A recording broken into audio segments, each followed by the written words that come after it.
स्वागत है आपका हमारे गजब ज्ञान यूट्यूब चैनल में। दोस्तों, आज हम आप लोगों के सामने एक ऐसी कहानी पेश करने के लिए जा रहे हैं। ये कहानी है एक पति पत्नी की, रोहन और रोशनी की। अगर आप लोगों ने इस कहानी को पूरा सुन लिया तो पति पत्नी में कभी भी झगड़ा नहीं होगा, एक विवाहित जोड़े में कभी भी झगड़ा नहीं होगा जीवन में। दोस्तों, कहानी के अंत में ऐसी 4 बात हम लोगों को सीखने के लिए मिलेंगी, जिन 4 बातों को अगर इंसान ने अपने जीवन में उतार लिया, जिन 4 बातों को अगर इंसान ने अपना लिया तो परिवार में तो उसकी इज्जत होगी, वो तो होगी, समाज में भी उसकी इज्जत होना प्रारंभ हो जाएगी। और ऐसे इंसान की बात हमेशा पत्थर की लकीर हुआ करती है। दोस्तों, ये कहानी बड़ी ही ज्ञानवर्धक है, बड़ी ही मोटिवेशनल कहानी है और ज्ञानवर्धक होने के साथ साथ ये बड़ी शिक्षाप्रद कहानी और है। इस कहानी से हमें और आपको बहुत कुछ सीखने के लिए मिलेगा। तो आ जाओ, कहानी प्रारंभ करने से पहले आप लोगों से निवेदन है, अगर आप हमारे चैनल पर नए दर्शक मेहमान बंधु बन करके आए हैं तो प्लीज़ हमारे गजब ज्ञान यूट्यूब चैनल को सब्सक्राइब करें और बेल आइकन दबाएं, जिससे ऐसी ही ज्ञानवर्धक कहानियाँ हम लोग लेकर के आते रहते हैं, आप लोगों को वो कहानियाँ सुनने का मौका मिले और उन कहानियों से लाभ लेने का मौका मिले। आ जाओ, आप लोगों का कीमती समय बर्बाद ना करते हुए कहानी प्रारंभ करते हैं कि किसी गांव में एक रोहन नाम का इंसान रहा करता था। दोस्तों, किसान आदमी था बेचारा।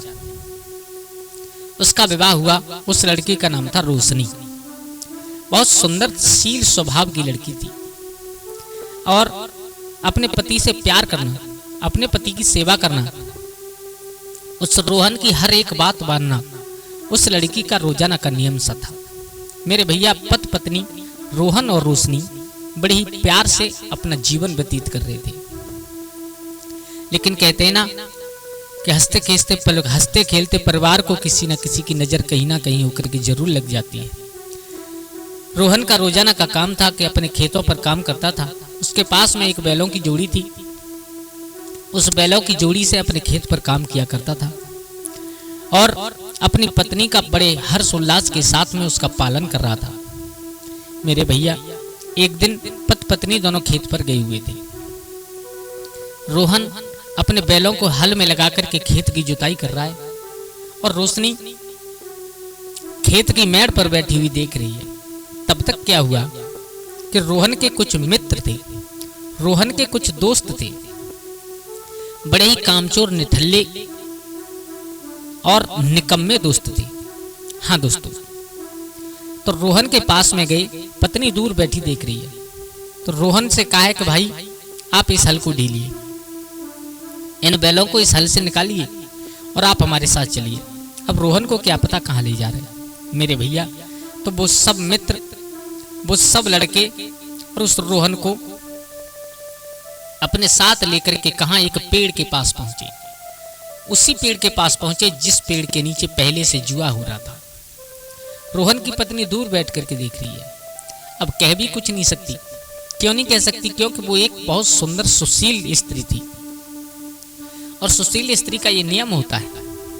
क्या नियम होता है कि अगर पति कोई गलती कर रहा है तो उसे समझाए, लेकिन समाज में उसे अपने पति को बेइज्जत ना करे। उस रोशनी ने विचार किया, बोले इस समाज में अगर मैं इनसे कहूंगी तो इन्हें ज्यादा बुरा लगेगा, इन्हें घर पर जाकर के समझाऊंगी। इतना सोच करके और रोशनी उठ करके घर चली जाती है। लेकिन दोस्तों, पूरे दिन आज रोहन उन्हीं जुआरी लोगों के पास जो जुआ खेल रहे थे उनके पास में बैठा रहा, देखता रहा। और जब संध्या हुई तो जो रोहन के निकम्मे दोस्त थे उन्होंने उसे मदरा भी पिला दी। हाँ दोस्तों, मदरा पीने के बाद रोहन अपने घर आता है और जैसे ही घर आया तो पत्नी को देखा, पत्नी नाराज बैठी है। अब रोहन नशा में है थोड़ा सा। पत्नी ने समझाया, बोले मैंने तुमसे मना किया था, तुम निठल्ले निकम्मे दोस्तों के पास साथ मन जाओ, लेकिन तुम नहीं माने हैं। और इसका नतीजा ये हुआ कि आज तुम मदरा पी करके घर में आए हो। आज पी करके आए हो, कल फिर पी करके आओगे, परसों पी करके आओगे, तुम्हारी एक आदत सी बन जाएगी। मेरे भैया, रोहन चुप खड़ा है, कुछ कह नहीं सका। पत्नी ने विचार किया, बोली चलो कोई बात नहीं, शायद सुधर जाएंगे, आज एक दिन इन्हें मौका दे देते हैं। मेरे भैया, ज्यादा नहीं डांटा अपने पति को और रोशनी जाकर के कमरे में ले सो जाती है। उधर रोहन भी चारपाई पर लेट करके अपनी रात काटता है, लेकिन उसके दिमाग में वही जो जुआ का खेल हो रहा था वो सवार हो गया। रोहन ने विचार किया इससे अच्छी पैदावारी कहाँ है, काम करना नहीं पड़ता, मेहनत करनी नहीं पड़ती है, पैसा आता है। मेरे भैया नेगेटिव सोच दिमाग में आ गई। ध्यान देना सब लोग, आज उसके मित्र उसे बुलाने नहीं आए बल्कि अपने आप चल करके उसी पेड़ के पास चला गया। खेत में काम करना भूल गया। रोशनी को मालूम पड़ गया, बोले आज ये बगैर बुलाए चली गई, अब मुझे लगता है मेरा परिवार बर्बाद होने वाला है। मेरे भैया संध्या तक जुआ देखता रहा, कुछ खेला थोड़ा बहुत पैसे लेकर के, उन पैसों को हार करके उस जुए में, और शाम को मदरा पान करके नशा में धो करके आया। तो आज रोशनी समझ गई, बोले अब समझाने से कुछ नहीं होगा, अब इनको अच्छी तरह से डांटना चाहिए। तो आज रोशनी ने अपने घर के दरवाजे बंद कर लिए। रोहन नशा में जैसे तैसे घर आया, आकर के द्वार पर चारपाई पड़ी थी, उस चारपाई पर लेट करके सो गया। सोया या नशा में जो कुछ भी था वो जाने। सुबह हुआ तो रोहन ने पाया कि उसके आसपास कुत्ते बैठे हुए उसका चेहरा चाट रहे हैं, और वो एक बहुत बुरी हालत में चारपाई पर लेटा है। रोहन को बहुत क्रोध आया, एकदम उठ करके अपने घर का दरवाजा पीटने लगा। रोशनी क्रोध में पहले तो उसने अपने घर का दरवाजा नहीं खोला, जब खोला तो उसने रोहन ने बदतमीजी कर दी उसके साथ। हाँ दोस्तों ध्यान देना सब लोग, बहुत ही शिक्षाप्रद कहानी है, हम लोगों को बहुत कुछ सिखा करके जाएगी ये कहानी आज। मेरे भैया रोहन ने रोशनी के साथ बदतमीजी कर दी, 2-4 थप्पड़ मार दिए। रोहन की दूसरी गलती हो गई इस जगह पर। पहली गलती तो वो हो गई जो बुरी संगत में पड़ गया, और दूसरी गलती ये हो गई कि अपनी पत्नी पर हाथ उठा दिया। मेरे भैया बहुत बुरा भला कहा, बोले तुम इतनी बदतमीज हो गई हो, तुम्हारा चरित्र ही ऐसा है। आज रोशनी के चरित्र पर उंगली उठाने लगा है। रोशनी की आंखों से आंसू निकल गए। पतिव्रता स्त्री थी, पति से प्यार करने वाली स्त्री थी, लेकिन करे तो करे क्या, उसके पति के दिमाग पर उल्टा भूत सवार है। आज रोशनी चुपचाप खड़ी है। बहुत डांटा, बहुत कुछ कहा उस रोहन ने, लेकिन बेचारी चुपचाप सुनती रही। बोले मुझे मालूम है तुमने हमें घर में क्यों नहीं आने दिया है? तुम पता नहीं क्या क्या करती हो इस घर में हमारे पीछे। मेरे भैया कहने का मतलब जो कुछ भी उसके दिमाग में आया रोहन ने कह दिया, बक डाला। अब रोशनी ने विचार किया, बोले ये समझाने से नहीं मानेंगे, शायद मैं इस घर को छोड़ करके कुछ दिन के लिए चली जाऊं तो शायद ये सुधर जाए। उधर रोहन ने पीट करके अपनी पत्नी को निकाला। पत्नी ये सोच करके चली गई, बोले शायद थोड़े दिन में लौट करके आऊंगी तो शायद ये सुधर जाए। मेरे भैया रोशनी अपने घर चली जाती है, अपने पिता के घर। अब तो रोहन का कांटा और निकल गया। देखो 2 गलती तो कर दी रोहन ने, लेकिन तीसरी गलती कर दी रोशनी ने। रोशनी ने गलती ये कर दी कि उसे छोड़ करके नहीं जाना चाहिए था। हाँ दोस्तों ध्यान रखना, रोशनी चली गई, अब तो रोहन का कांटा और निकल गया। अब तो सुबह उठे, पैसे घर से ले और जा करके जुआ खेले, जुआ में बर्बाद कर दे। मेरे भैया अब तो रोजाना यही करता है, शाम को मदरा पी करके आता है। उसने अपने आप को बिल्कुल फेल कर दिया, जनता की, समाज की नजर में गिर गया रोहन। धीरे धीरे हालत ये बनी कि उसका जो कुछ भी उसकी जमीन जायदाद थी उसके दोस्तों ने ही खुद लिखवा ली, खुद खरीद ली। रोहन ने सब कुछ बेच बाच करके जुए में हार गया, मदरा पान करने लगा। पत्नी है नहीं, पत्नी को मालूम नहीं बेचारी को क्या हो रहा है। मेरे भैया एक दिन वो आया कि रोहन के पास रहने के लिए घर तक नहीं बचा। अब रोहन को समाज से बिल्कुल सब लोग दुत्कारने लगे, गांव में सब बुरी दृष्टि से देखते हैं। अब रोहन के दिमाग में विचार आया, बोले अब इस संसार में हम जी करके क्या करेंगे, चले यहाँ से। और मेरे भैया ये बात हकीकत है, जब संसार में सब लोग दुत्कार देते हैं तो मरना ही आता है और कुछ नहीं। अब रोहन मरने का विचार कर घर से निकल करके चला। कहाँ? जंगल में पहुंचा। जंगल में एक पेड़ पर एक रस्सी लटका करके अपने शरीर को त्यागना चाहता है। तब तक कहते ना एक संत आ गई, और एक संत ने आकर के आवाज लगाई, बोली पागल हो तुम, क्या कर रहे हो ये? रोहन नीचे उतर करके आया पेड़ से और हाथ जोड़ करके बाबा के पैरों में बैठ गया। महामुनि, मुझसे इतनी बड़ी गलती हो गई, मेरे जैसा अभागा इंसान दूसरा कोई नहीं हो सकता। बोले क्यों? बोले मैंने इस मदरा और जुआ के चक्कर में अपनी पत्नी को खो दिया, मैंने मदरा और जुआ के चक्कर में अपनी जायदाद खो दी, मैंने मदरा और जुआ के चक्कर में अपनी समाज में सम्मान खो दिया। अब आप ही बताओ, सब लोग मुझे गिरी हुई दृष्टि से देखते हैं, सब लोग मुझे दुत्कारते हैं, मुझे समाज में रहने नहीं देते। अब आप ही बताओ हम क्या करें। हमें मरना आता है, सिर्फ हम केवल मरना चाहते हैं और कुछ नहीं करना चाहते। तो उस संत ने समझाया, बोले रोहन तुम पागल हो, मरना हर चीज का समाधान नहीं हुआ करता। दोस्तों ये बात हकीकत है। इंसान के ऊपर चाहे कितना भी बड़ा संकट आ जाए, लेकिन कभी भी ये कदम नहीं उठाना चाहिए। हाँ दोस्तों देखो, ये कदम उठाने से एक नहीं कई नुकसान हुआ करते हैं। एक तो नुकसान ये, जो लोग ये सोचते हैं कि हम मर जाएंगे समस्या का समाधान हो जाएगा, वो लोग बिल्कुल गलत हैं। मरने के बाद समस्या का समाधान नहीं होता, समस्या और ज्यादा तुम तो चले जाओगे, लेकिन तुम्हारे परिवार वालों के ऊपर आ जाएगी। ध्यान रखना। और तुम जाओगे कहाँ? कहीं नहीं जा सकते तुम, क्योंकि गरुड़ पुराण के अनुसार जब तक इंसान की जिंदगी पूरी नहीं हो जाती और वो अपनी आत्महत्या कर लेते, मर जाते हैं, उन्हें तब तक प्रेत योनि में भटकना पड़ता है। हाँ दोस्तों, भूखे प्यासे भटकना पड़ता है। इसलिए इंसान को कभी भी आत्महत्या नहीं करनी चाहिए। वो संत समझा रहे, सुनो। तुम्हें मालूम है ये मनुष्य का जीवन, मनुष्य का शरीर सबसे अच्छा बताया है। बड़े भाग्य मानुष तन पावा, सुर दुर्लभ यही ग्रंथ निगावा। जीव के बड़े भाग्य हुआ करते हैं जब ये मनुष्य का शरीर प्राप्त होता है और तुम इसे त्यागना चाहते हो।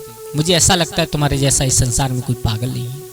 सुनो रोहन, मैं तुम्हें 4 बात बता रहा हूँ। अगर इंसान अपने जीवन में, अगर तुम अपनी पत्नी को वापस पाना चाहते हो, अपनी पत्नी का प्यार पाना चाहते हो, अपनी पत्नी का सम्मान चाहते हो, अपने जायदाद वापस चाहते हो, तो इन 4 बातों को हमेशा ध्यान रखना। और दोस्तों जिस इंसान ने ये 4 बातें अपने जीवन में गांठ बांध ली, उनके परिवार में कभी झगड़ा नहीं हो सकता, उनके परिवार के ऊपर कभी संकट नहीं आ सकता, उनके परिवार के ऊपर कभी दरिद्रता या गरीबी नहीं आ सकती। तो पहली बात बताई है कि कभी भी अपनी पत्नी को नहीं छोड़ना चाहिए, जो तुमने सबसे पहली गलती की थी। अपनी पत्नी को छोड़ने वाला इंसान कभी जीवन में सुखी नहीं रहता। हाँ दोस्तों ये बात सच है बिल्कुल। अपनी पत्नी को छोड़ने वाला इंसान कभी जीवन में सुखी नहीं रहता, क्योंकि आप लोगों ने देखा होगा, एक नहीं कई प्रमाण ऐसे हैं कि पति की तरक्की के पीछे पत्नी का भी थोड़ा बहुत हाथ होता है। दोस्तों जरूर होता है। और जो लोग अपनी पत्नी का सम्मान नहीं करते, वो लोग कभी जीवन में सुखी नहीं रहते। और तुमने अपनी पत्नी को छोड़ करके इस बात को देख भी लिया होगा कि आज तुम्हारी हालत क्या हो गई। उसी दिन से तुम्हारी बर्बादी के दिन शुरू हो गए थे, जिस दिन से तुमने अपनी पत्नी को छोड़ा था। बोले बाबा जी बिल्कुल सत्य बात है। तो इंसान को जीवन में कभी भी अपनी पत्नी को नहीं छोड़ना चाहिए। और नंबर 2, इंसान को मदिरा पान नहीं करना चाहिए। मदिरा पान करने से एक नहीं कई नुकसान हुआ करते हैं। एक शरीर बर्बाद होता है, दूसरा धन जाता है, और तीसरा समाज में इज्जत चली जाती है। आज तुम्हारी भी वही हालत हो चुकी है। देखो शरीर तुम्हारा सूख करके कांटा हो चुका है, तुम्हारी जमीन जायदाद जो कुछ भी थी सब कुछ बर्बाद हो चुकी है, और तीसरी तुम्हारे समाज की इज्जत भी जा चुकी है। अगर इंसान इस दूसरी आदत को सुधार ले, जीवन में दुखी नहीं रहेगा। और नंबर 3, अपनी स्त्री को छोड़कर पराई स्त्री के साथ कभी भी संबंध नहीं बनाने चाहिए। जो पुरुष अपनी स्त्री को छोड़ करके पराई स्त्री के साथ संबंध बनाता है, उसे यमराज के यहाँ पर कभी सम्मान नहीं मिलता। और यमराज के यहाँ पर सम्मान तो बहुत दूर, उसे समाज में कभी सम्मान नहीं मिलता। हाँ दोस्तों ये बात हकीकत है। पराई स्त्री से संबंध बनाने में एक नहीं बहुत नुकसान हुआ करते हैं। एक तो पराई स्त्री से संबंध बनाने में एक शरीर बर्बाद, दूसरा धन बर्बाद, और तीसरा लास्ट में रौरव नरक की प्राप्ति होती है उसे। और पति पत्नी के प्यार में खटास हमेशा पैदा होती है। अगर पत्नी को मालूम पड़ जाए तो हंसता खेलता बर्बाद हो जाता है। तो दोस्तों तीसरी बात, कभी भी अन्य स्त्री के साथ में संबंध नहीं बनाने चाहिए। और चौथी सबसे महत्वपूर्ण बात यह है कि इंसान को अपने जीवन में रहते हुए सुने सबकी लेकिन करे अपने मन की। और वो मन की क्या करे? वो मन की वो करे कि अगर हमें दिख रहा है कि इस काम से हमें फायदा मिलने वाला है, इस काम से हमारी तरक्की होने वाली है, तो सुने सबकी लेकिन करे अपने मन की। आप किसी नए काम को खोलिए, नई बिजनेस प्रारंभ कीजिए, तो उसमें रोकने वाले 1000 आ जाएंगे। अरे इसमें कुछ नहीं होता, ये हमने करके देख लिया, हमारे रिश्तेदार ने करके देख लिया, ये हो गया वो हो गया, पता नहीं बहुत समझाते हैं। अगर आप कोई शुभ कार्य कर रहे हो तो सुनो सबकी लेकिन करो अपने मन की। और आज तुमने वही किया कि दूसरों की सुनकर के अपना काम किया। दूसरों की संगत में पड़ करके, दूसरों की बात मान करके आज तुम्हारी हालत वो हो गई कि तुम मरने की कगार पर खड़ी हो।